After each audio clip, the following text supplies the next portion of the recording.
지난 주간에 어떤 그 54살을 드신 여집사님이 찬양을 좀 잘하고 싶다고, 그래서 성가대를 들어가라. 성가대를 들어가면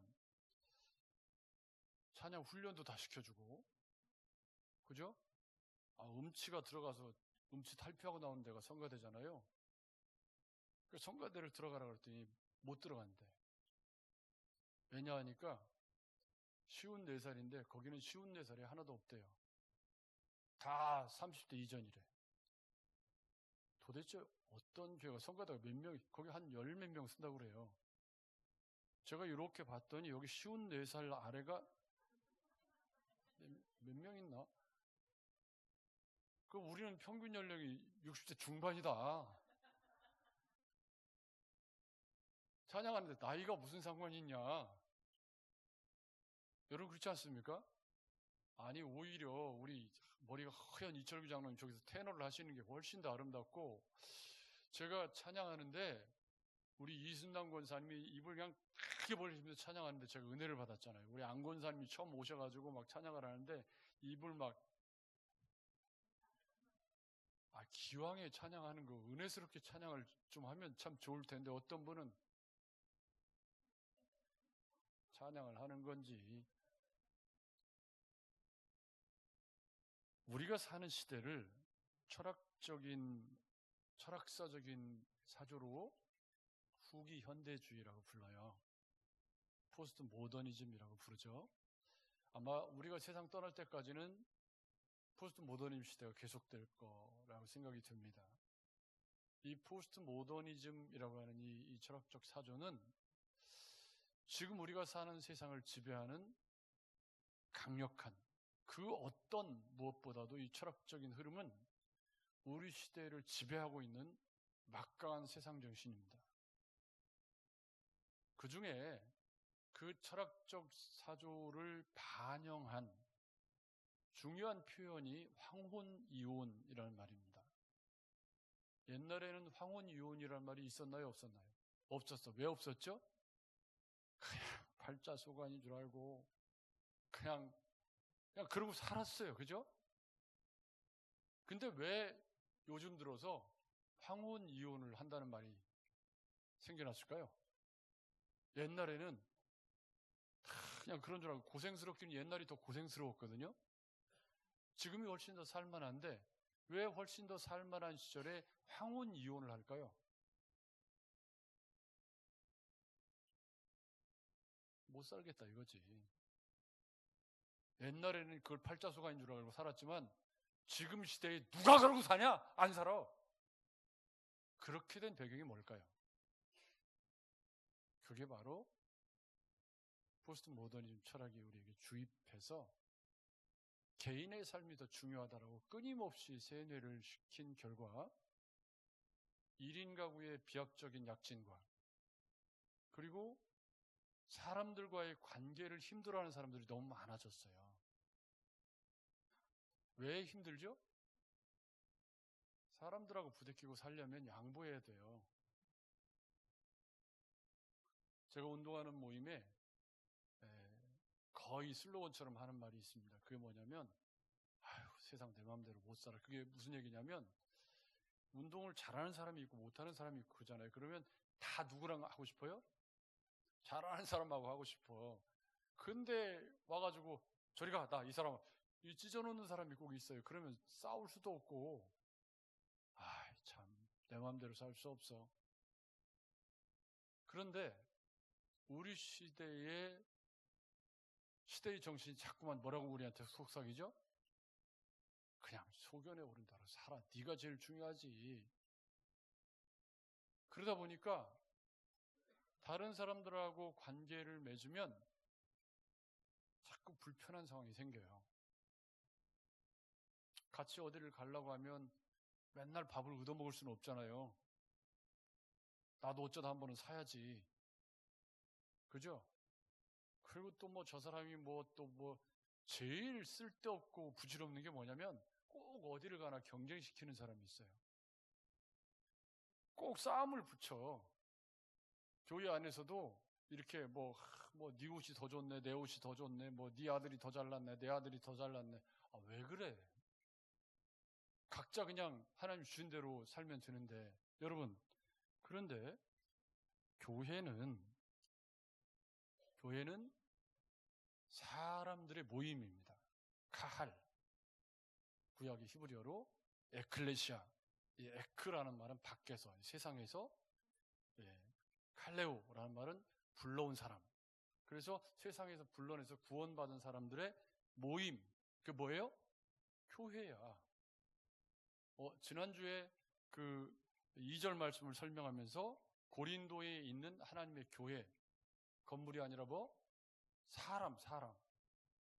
그러면 교회는 사람들이 모인 공동체예요.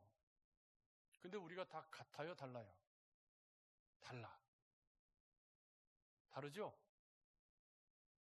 그러면 다른 사람들이 예를 들어 볼게요. 지금 우리가 에어컨을 틀고 있는데 어떤 분은 이 에어컨 바람이 싫어. 어떤 분은 너무 더워. 어떻게 해야 돼요? 그럼 이제 추운 사람이 너무 추워. 에어컨 좀 줄여. 그럼 더운 사람이 더운 거. 에어컨 좀 올려. 어떻게 해야 되죠?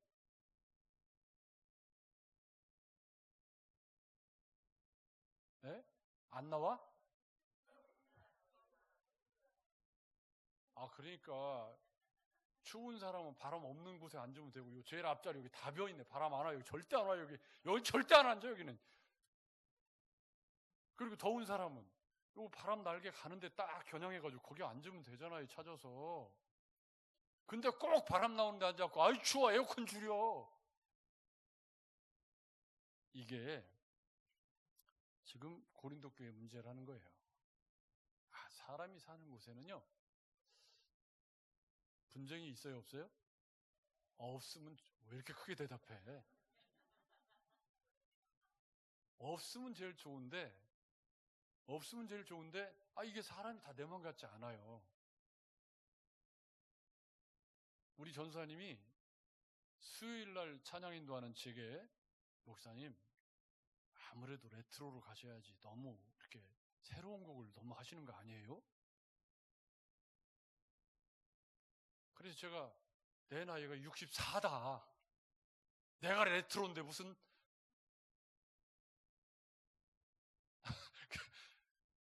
여러분, 우리의 기호와 기질과 성품과 성향이 다 다릅니다.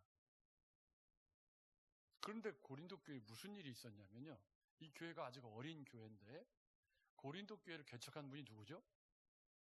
사도 바울입니다. 근데 사도 바울이 고린도 교회에 1년 6개월 있으면서 참 마음고생 많이 하고 힘들게 교회를 세웠거든요. 그래서 고린도 교회에 어떤 사람들이 생겨났냐면 그런 사도 바울을 이해하고 그런 사도 바울을 존중해주기 위해서 바울을 추종하는, 특히 이제 사도 바울의 사도권이 그분은 열도 사도가 아니니까 좀 멸시를 당하고 그런 게 있단 말이에요, 은근히. 그러니까 그런 사도권에 대해서 뒷받침을 해주고, 그래도 사도 바울이 이방인의 선교사로서 우리 교회를 개척한 분이니까 나는 사도 바울이 좋아라고 하는 제일 먼저 생긴 그룹이 뭐냐면 사도 바울의 추종자들이 생겼다 이 말이에요. 이해가 되는 상황이죠? 근데 이 사람들이 주로 누구냐면 누굴까요, 여러분? 이방인들이에요. 왜요?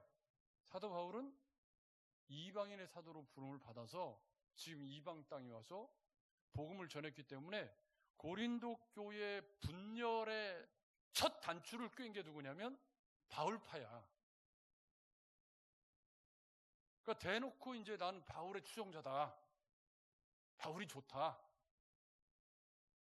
그 뒤쪽에 오늘 이야기를 보면 13절 이하에 전부 바울 이야기거든요.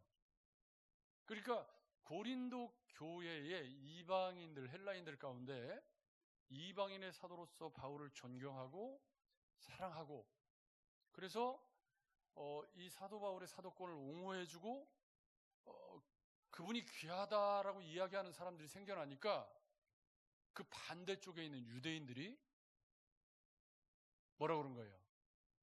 니네 바울파냐? 우리는 개바파다. 이렇게 나온 거예요. 그러니까 유대인들의 입장에서 보면 바울이 마땅해요? 마땅치 않아요? 왜 마땅치 않죠? 지금 우리 사고로는 바울이 마땅치 않아요? 감사해요? 감사하지. 그분이 아니었으면 복음이 땅까지 안 가, 우리가 복음을 들을 수도 없었잖아요. 근데 유대인들의 입장에서 보면 사도 바울이 어떤 사람이에요?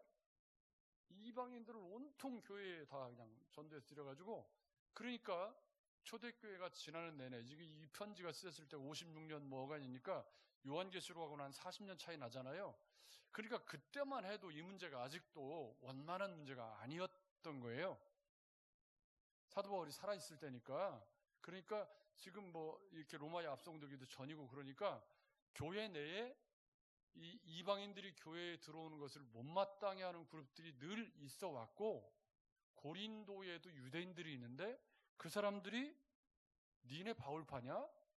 우리는 개바파다. 그러면 이 개바파, 도대체 이 개바파가 도대체 뭔가요? 근데 제가 이제 거두절미하고 얘기로 들어가느라고 소개를 못했는데, 글로에라는 분이 있어요. 여기 보면 내가 글로에의 집 편으로 너희에 대한 말을 들었다 그래요. 이 글로에라는 분은 누구냐면, 이 말의 뜻은 연한 초목이라는 뜻이라고 그래요. 용사의 여신인 데메텔의 별명이라고 그럽니다. 그래서 아마 이 글로에는 이방신을 섬기던 집안의 딸이었을 가능성이 큽니다. 그리고 고린도의 사도 바울의 증거로 예수를 믿게 된 그런 사람이었겠죠. 근데 이분이 꽤 부자였던 것 같아요. 그래서 사업을 하는 사람인데, 사업차 이제 에베소에 그 하인들을 사업차 에베소에 보내는데, 거기서 사도 바울에게 고린도의 소식을 전해 주었다. 이게 이제 글로에 편에 너희에 대한 말이 들리니, 이렇게 해서 이제 글로에가 전해준 소식을 들었더니 너희 가운데 분쟁이 있다, 이런 소식을 들었다는 거예요. 그러니까 여러분, 뒤에 나오는 고린도 교회의 모든 문제는 바로 이 분쟁의 뿌리를 두고 있습니다. 지금 여기 바울파, 게바파, 아볼로파, 그리스도파, 이게 딱 떠오르는 게 뭐죠? 전부 소견에 오른 대로 나 좋은 사람 따라간다, 이렇게 되어 있는 거죠. 그래서 이 시대는 포스트 모더니즘 시대가 아니라 아직 모더니즘도 대두되기 전 플라톤과 아리스토텔레스가 지배하던 그 시절인데도 포스트 모던적 사고가 고린도에는 만연되어 있었다. 아덴하고 고린도는 거리가 멀지 않아요. 아덴의 영향을 많이 받아서 여기 보면 앞쪽에 이 사람들이 지식에 굉장히 능하고 언변에 능하고 뭐 이런 사람들이었기 때문에 굉장히 논쟁적이고 사변적이고, 여러분, 그런 사람들의 공통점이 뭐냐면 다 그런 건 아닙니다. 복음 안에서 올바르게 서 있는 사람들은 많이 배운 지식을 가지고 사도 바울처럼 희생적이고 헌신적인 삶을 멋지게 살아내는 귀한 분들이 있습니다. 그러나 잘못된 지식을 가진 사람들은 그 지식을 잘못되게 사용해서 분열시키고 쪼개고 잘못된 쪽으로 사용하는 경향이 있다는 말이죠. 그런데 고린도가, 아덴하고 고린도가 이렇게 멀지 않아요. 거리상을 차로 이동해도 그렇게 안 먼데, 이 아덴 영향도 받았겠고, 그러다 보니까 이 사람들이 이 사변적인 사고가, 그리고 상업도시로서 해양도시로서 이런 자유분방한 이런 것들이 이런 분쟁과 분파라고 하는 기막힌 상황을 연출하고 있었다는 거죠. 교회가 생긴 지도 5, 6년밖에 안 됐는데, 그러니까 이 원인 제공을 누가 했냐? 여러분, 바울을 추종하는 사람들이 분쟁을 만들려고 추종했을 것 같진 않아요. 그죠? 이방인들 입장에서는 사도 바울이 고맙죠. 고린도까지 와서 이렇게 복음을 전해주고, 그분들이 불과 시간이 얼마 안 지났으니까 사도 바울이 고린도에서 얼마나 애를 썼고, 브리스길라와 아굴라 부부하고 막 텐트 메이킹 하면서 얼마나 그 의기소침해 하면서 복음을 전했는지를 그때 회심한 사람들은 들어서 알고 있을 거 아니에요. 그러니까 그런 고마운 마음의 발현으로 바울의 수종자들이 생겼을 수 있고, 나는 사도 바울이 좋다, 뭐 이랬을 수 있죠. 실제로 사도 바울에게는 굉장히 많은 추종자들이 있었죠. 디모데가 있고, 뭐 여기 바나바나 수많은 동역자들이 있지 않았습니까? 브리스길라와 아굴라 부부 같은 귀한, 로마서 끝에 우리가 언급했던 수많은 동역자들이 있었어요. 근데 여러분, 그 사람들이 바울을 존경하고 따랐지만 그들이 분파를 만들지는 않았습니다. 근데 고린도에는 이게 분파가 만들어진 거예요. 그래서 이 개바파가 생겼는데, 이 개바파는 이게 이제 사도 바울이 사도권이 없다, 유대인들이. 그러니까 우리는 12사도 중에 수제자인 베드로를 따르겠다, 이런 사람들이 생겨났다는 말이죠. 지금 여러분 충분히 이해가 되시죠? 근데 초대교회 이방인과 유대인들의 갈등은 끝도 없어요. 이게 꼭 분열의 이렇게 분단의 벽처럼 이게 넘어가기가 너무 어려운, 초대교회는 이게 너무 어려운 산이었던 거죠. 유대인들에게는 보이지 않는 우월감이 늘 있고, 이방인들에게는 또 유대인들이 그렇게 행동하니까 그들의 꼴을 보기 싫은 그런 양면적인 초대교회는 늘 존재하고 있었기 때문에 개바파가 생겨난 건 굉장히 자연스러운 일입니다. 아마 이 파를 형성한 사람들에게 베드로에게 직접 세례를 받은 유대인이거나 아니면 사도 바울의 사도권을 인정하지 않고 사도 중 우뜸 가는 지도자로 베드로를 모시고자 하는 그런 율법주의적 신앙의 형태를 띈 사람들이 있었을 것이라고 학자들이 분석을 해주고 있습니다. 그러면 이방인과 율법주의적 성향을 띈 사람들이 이게 서로 잘 안 맞죠. 그 안 맞는 것을 맞춰가는 게 결혼 생활입니다. 여러분 맞죠?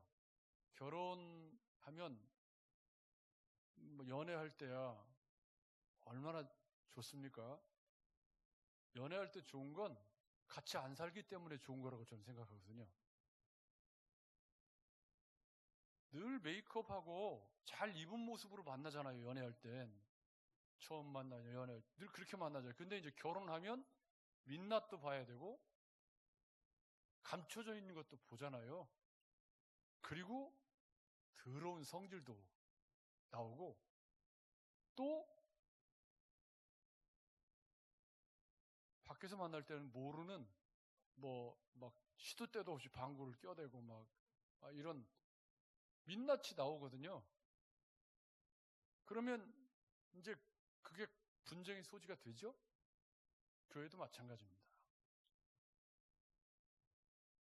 그래도 우리는 이렇게 신사적으로 만나잖아요. 조금 가까이 다가가면 또 보이는 것들이 있죠? 이렇게 주일 낮에만 이렇게 보고 쌈박하게 가면 분쟁 없죠. 그런데 교회 중심권에서 일하면 그 안에 또 뭐가 많죠. 사람 사는 게 그렇잖아요. 근데 그걸 넘어가는 것이 교회고 신앙생활입니다. 그러니까 이 개바파가 굉장히 자존심이 높고, 그리고 실제로 베드로가 그럼 고린도 온 적이 있냐? 없습니다. 그러면 이 개바파는 뭐예요? 풍문으로 들었어, 이거야. 이게 더 나빠요. 물론 예루살렘 가서 베드로의 설교를 들었던 사람들이 있을 수도 있죠. 그 사람들이 고린도에 왔을 수도 있지만 대부분은 다 초대교회의 유명한 지도자인 유대인 베드로. 그래서 개바파가 형성이 된 거예요. 그러면 이 개바파하고 바울파하고 싸울 수밖에 없는 구도죠. 분쟁이 생길 수밖에 없는 구도잖아요. 그러면 이게 이방인과 유대인을 고착화시키는 주범 역할을 하게 되었겠죠. 근데 이게 생각이 올바른 건가요? 잘못된 건가요? 잘못된 거죠. 왜요? 바울이나 게바나 둘 다 그리스도의 일꾼이죠. 그분들에게 줄 서야 될 이유는 없어요. 그분들은 주님이 쓰시는 사람들이지, 그래서 뭐 그분들을 존경하고 사랑하는 것까지야 막을 수 없지만, 그분들 뒤에 줄을 서는 건, 줄을 서려면 어디 서야 되죠? 사도 바울도 나는 그리스도의 사람이라 그랬으니까 사도 바울도 그리스도파거든요. 다른 파도 볼게요. 아볼로파가 있었습니다. 그러면 이제 바울파하고 게바파는 이해가 되는데 아볼로파는 또 뭐냐 이게. 여러분 아볼로파는 왜 생겼을까요? 바울파, 게바파는 헬라인, 유대인 구분이 돼요. 아볼로파는 어떤 사람들이냐면 사도행전 18장에 보면 쉬운 성경으로 제가 읽어드릴게요. 아볼로란 유대인이 에베소에서 왔습니다. 그는 알렉산드리아에서 태어났으며 교육을 많이 받았고 성경에 능통한 사람이었습니다. 그는 주님에 관한 도도 배워서 알고 있었기 때문에 예수님에 관한 일들을 말하고 자세히 가르쳤습니다. 그러나 그는 요한의 세례밖에 몰랐습니다. 아볼로가 회당에서 용기 있게 말하는 것을 브리스길라와 아굴라가 듣고 그를 자기 집으로 데려다가 하나님의 도에 대해 자세히 설명해 주었습니다.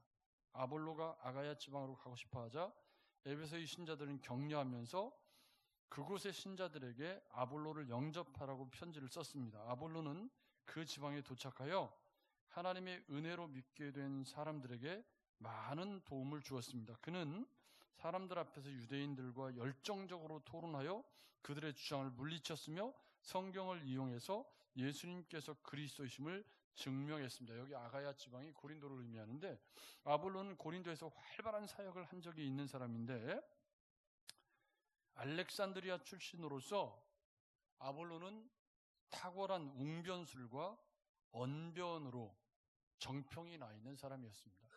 근데 그때 고대 시절에 이 웅변술과 철학적 언변은 굉장한 존경받는 덕목으로 추앙받는 항목이었습니다.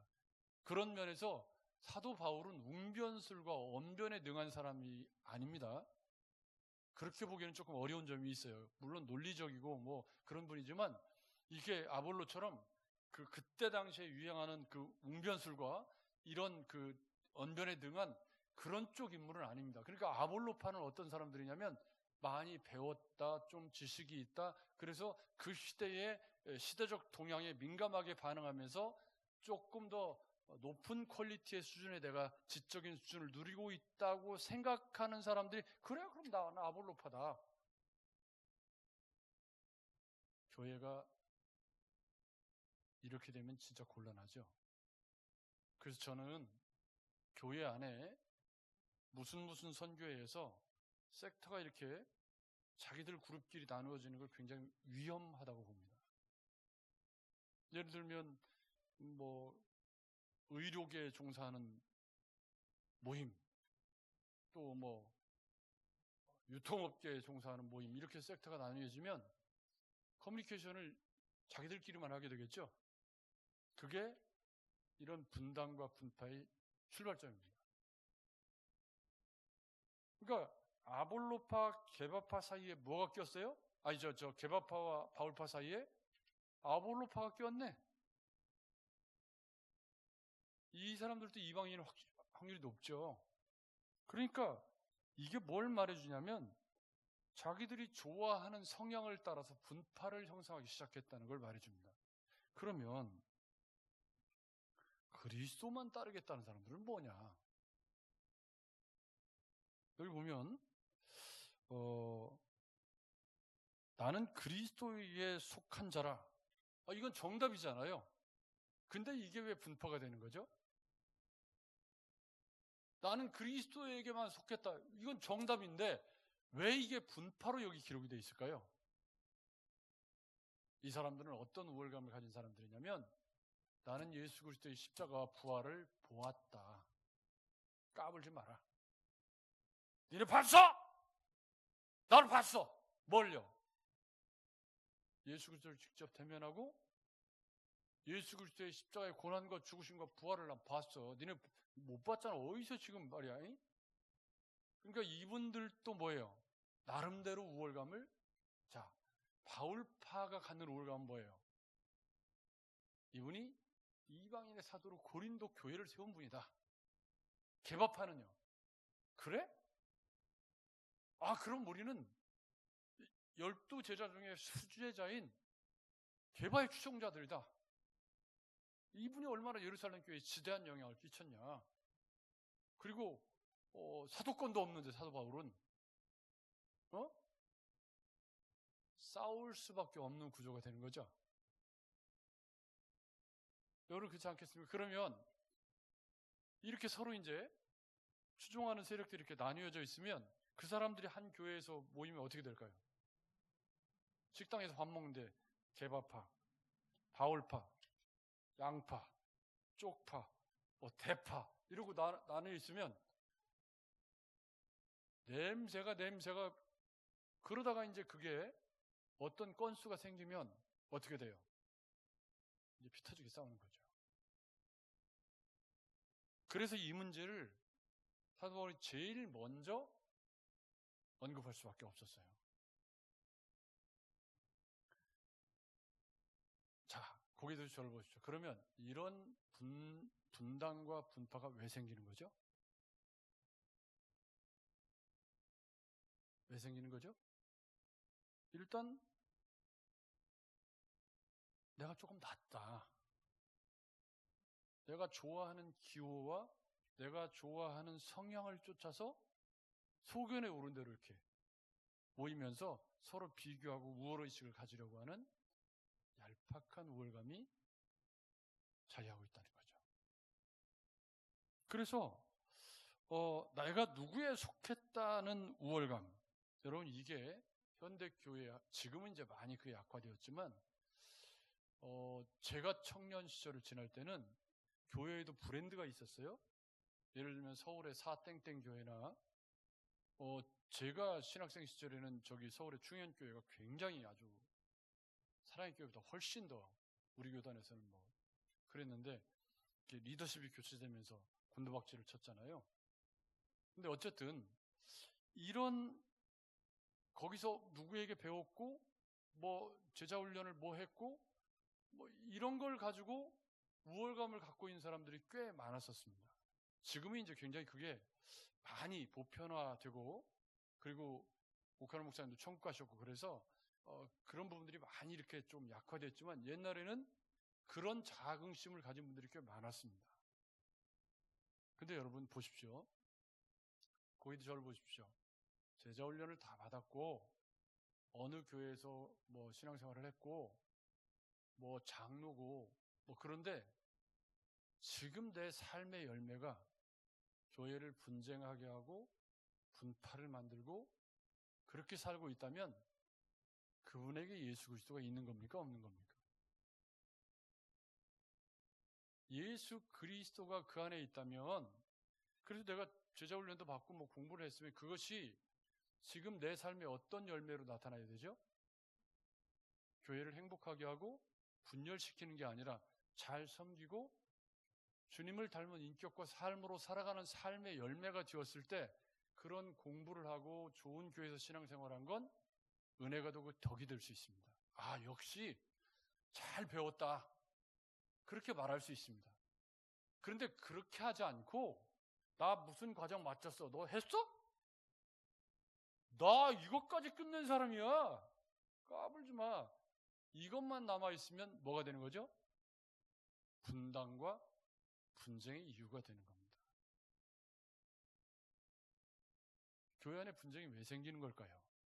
특히 이런 종류의 분쟁은 그리스도에게 올바른 초점을 맞추지 못했기 때문입니다. 심지어 이 사람들이 무슨 일을 했냐면 세례를 준 거예요. 자기들 세례를 확장하기 위해서 사람들을 데려다가 바울파에서 세례를 주고 아볼로파에서 세례를 주고 이러니까 교회가 이게 어떻게 되는 거예요? 그러니까 뒤에 여기 보면 사도 바울이 13절에 질문을 합니다. 그리스도께서 어찌 나뉘었느냐? 첫 번째 질문입니다. 여러분 주님 한 분 예수 그리스도를 믿고 예수 그리스도를 머리로 몸인 교회가 이루어진 겁니다. 아멘.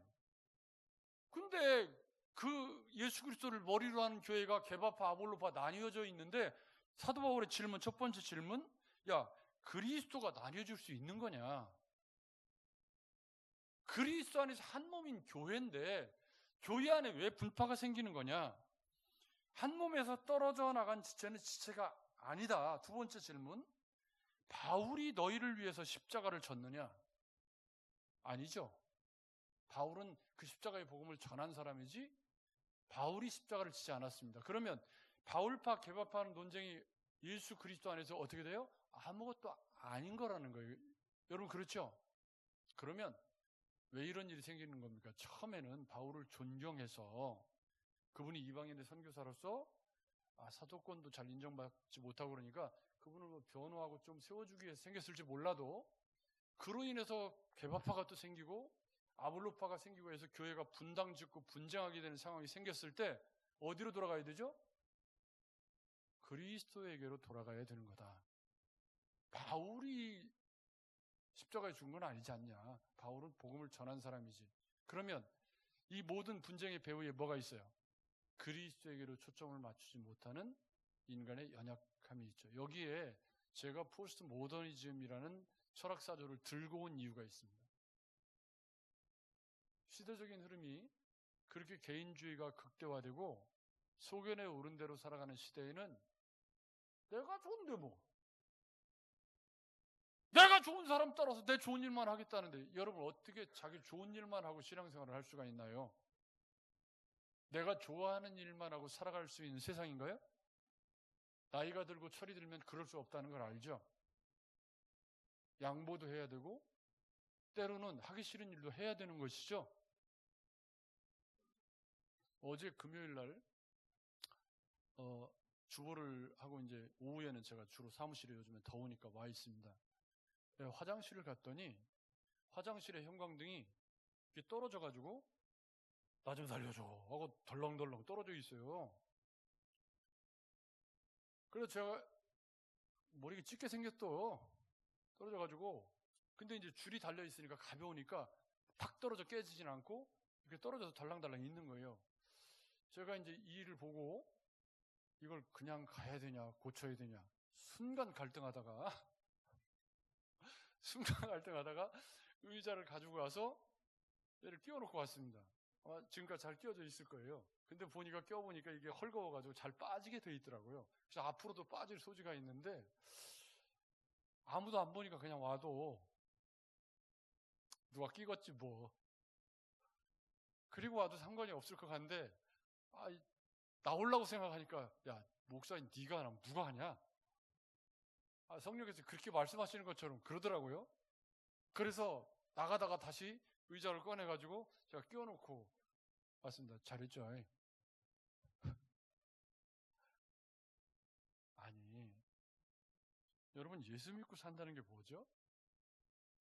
지금 요한계시록의 주제가 그겁니다. 예수 그리스도를 닮는 삶을 사는 게 초점이 거기 있어야 되는데 뭔 바울파, 개바파 이러고 싸우고 있는 게 뭐예요? 초점이 어긋났다. 지금 이 얘기하는 거예요. 사도 바울이 야 신앙생활의 본질은 예수 그리스도를 따르는 건데 너희가 바울파, 개바파가 이게 뭔 말이냐? 그리고 마지막 질문, 바울의 이름으로 세례를 받았느냐? 여러분 세례를 어떻게 주죠? 성부와 성자와 성령의 이름으로 세례를 주노라. 바울의 이름으로 세례를 받지 않았잖아요. 근데 여기 세례 문제가 왜 나오냐면 불러다가 세례를 주고 분파가 막 생겨가지고 그러니까 사도 바울이 야 내가 진짜 거기서 세례 세 사람 준 거 진짜 감사하다 이런 말을 쓰고 있는 이유가 거기까지 간 거예요. 분당을 지어가지고 서로 세례를 불리기 위해 세례를 주는 기막힌 꼴까지 가게 된 거죠. 그래서 사도 바울이 처방을 10절에 이렇게 내렸습니다. 어떻게 내렸죠? 10절 같이 읽어볼게요. 시작. 형제들아 내가 우리 주 예수 그리스도의 이름으로 너희를 권하노니 너희 가운데 분쟁이 없이 같은 마음과 같은 뜻으로 온전히 합하라. 아멘. 여기 같은 마음과 같은 뜻 이건 다 예수 그리스도에게 초점을 맞추는 신앙생활. 제가 이번 요한계시록을 묵상하면서 예수님의 복음서 사역을 보면 표적과 기사가 넘쳐납니다. 그죠? 그리고 그 표적과 기사 뒤에 복음 선포가 이어졌습니다. 요한계시록에 가니까 표적과 기사를 누가 하던가요? 요한계시록 묵상을 안 한 모양이네. 요한계시록에 가니까 표적과 기사를 누가 하죠? 마귀와 그 졸개들이에요. 전부 다 요한계시록에 가면. 그리고 교회는 표적과 기사가 아니라 뭘 붙잡아요? 십자가와 말씀을 붙잡아요. 그러니까 표적과 기사가 복음이 전해진 초창기에는 복음을 전파하는 굉장히 좋은 도구였지만, 복음이 편만해진 시대에는 이제 적그리스도의 세력들이 전부 그거 모방해가지고 뭐 머리 하나가 깨끗하겠다 다시 살아나고 막 불을 막 토하기도 하고 뭐 이러는데, 교회가 거기에 미혹돼서 적그리스도의 세력들에게 막 넘어가는. 그래서 교회는 그런 것이 아니라 말씀과 십자가를 붙잡아야 된다. 처방이 그렇게 가요. 여러분, 우리 시대에 붙잡아야 할 표준이 뭡니까? 예수 그리스도의 십자가입니다. 진리의 말씀입니다. 그래서 사도 바울의 처방이 뭐냐면, 주 예수 그리스도의 이름으로 너희를 권하노니 같은 말을 하고 너희 가운데 같은 마음과 같은 곳을 바라보는 그런 신앙생활을 해라. 특히 같은 뜻이라고 하는 건 의지를 들여라. 그렇게 처방을 내려주고 있습니다. 그래서 고린도 교회의 분쟁의 이면에는 세상 정신, 바벨 정신이 꿈틀거리고 있어요. 내가 니들보다 좀 낫다. 나는 바울파, 나는 게바파 이러면서 게바가 낫냐 바울이 낫냐 이러고 싸우고 있는 유치하고 부끄러운 모습이 있더라. 여러분, 그러니 함께 교회를 이룬 우리가 뭐가 어째요 그러면서 경쟁을 자꾸 시키고, 누가 할 때는 밥을 더 잘하고 누가 할 때는 반찬이 많고, 주면 주는 대로 감사함으로 먹으면 되지. 자꾸 경쟁시키고 자꾸 이상한 소리 했었고 자꾸. 그게 다 뭐죠? 다른 사람도 말 안 해도 다 알아요. 그런 거죠? 그래서 우리는 그리스도를 머리로 한 몸이라는 것을 기억하고, 우리가 성부와 성자와 성령의 이름으로 세례를 받을 때 사람들과 하나님 앞에서 나는 죽고 새로운 내가 태어났다고 고백한 것을 잊지 않으셨으면 좋겠습니다. 에베소서 4장 앞부분을 제가 읽어드릴게요. 그러므로 주 안에서 갇힌 내가 너희를 권하노니 너희가 부르심을 받은 일에 합당하게 행하여. 이래서 에베소를 설교할 때 부르심에 합당한 생활이라고 했습니다. 부르심에 합당한 생활은 모든 겸손과 온유로 하고 오래 참음으로 사랑 가운데 서로 용납하고 평안에 매는 줄로 성령이 하나 되게 하신 것을 힘써 지키라. 몸이 하나요 성령도 한 분이시니 이와 같이 너희가 부르심의 한 소망 안에서 부르심을 받았느니라. 아멘. 아멘. 그래서 올바른 그리스도인은 분쟁이 아니라 화평케 하고, 좋은 성도는 분쟁과 분파가 아니라 하나됨을 이루는 모습으로 교회를 섬기는 거다. 그게 사도 바울의 같은 마음, 같은 뜻, 같은 예수 그리스도라는 처방입니다. 사랑하는 여러분, 교회는 사람입니다. 사람이 모인 곳이에요. 우리가 다 기질이 다르고요. 다 생각하는 게 다르고, 정치적 성향도 다 다르고, 다른 게 어디 한두 개가 아닙니다. 좋아하는 음식도 다르고 다 다릅니다. 저와 저희 집사람은요, 온도가 너무 달라가지고 보통 불편한 게 아닙니다. 그 여름에는 떨어져 잡니다. 저는 몸이 뜨거워요. 그러니까 근처에 오는 걸 엄청 싫어해요. 뜨거워서. 그러니까 저는 시원해야 되고, 저분은 추워요. 그런데 같이 잘 살고 있습니다. 문제없이 잘 살고 있어요. 여러분, 교회의 본질을 잘 기억하시면서 혹시 우리 안에 조금이라도 바울파, 개법파의 성향이 내 안에 조금이라도 있는 게 발견이 되거든, 그거 빨리 청산해야 된다. 그게 교회를 분열하고 분쟁시키는 원인이다라는 걸